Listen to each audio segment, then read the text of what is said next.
nga na lagi kong chinichika sa inyo, kulang nga ako sa protein intake. Kaya, ginagawan ko talaga ng paraan dahil nga ngayon 2026 gusto ko maging healthy na ako at kumpleto yung nutrients ng aking katawan. So that's why kumuha ako nitong Athlean. So this is an active whey protein. So vanilla flavor yung kinuha ko. Ito usually talaga yung ginagamit ng mga nag-gym kulang sa mga protein intake. As you can see, ang protein nito ay 24 grams. O diba, sobrang dami na yan. At ito usually yung ginagamit sa mga protein shake. To be honest, ang dami pang ibang flavor nila na bestseller. Pero ang kinuha ko is ito mismong vanilla para pwede kong haluan ng ibang flavors. Ayan siya, may kasama na siyang scooper.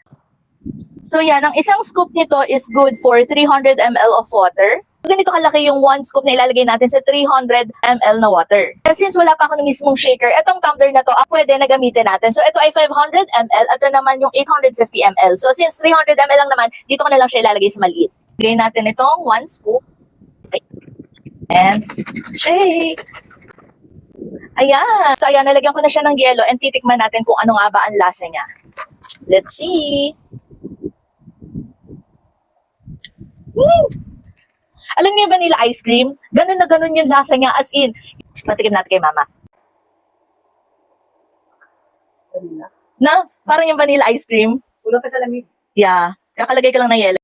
So, kalalagay ko lang kasi ng yelo dito kaya hindi pa siya super lamig. Pero lasa mo na talaga siya. So, hayaan ko muna siyang lumamig pa para mas masarap. Pero anyways, ayan, kung naghanap kayo ng mga protein shake, ganyan, or ng mga protein milk, lalo na kung kulang kayo sa protein intake, i-check out nyo na rin to. Kasi madami silang iba't ibang flavor. Pero kung gusto nyo nang pwede nyo samahan ng, halimbawa, kung pwede nyo ilagay ng fruits, pwede siya. Kung gagawa kayo ng shake, ilagay nyo siya sa shake, tapos ilagay nyo yung fruits na gusto nyo. So, mas babagay. Pero, ayan, nilagay ko sa yellow basket. Check out na!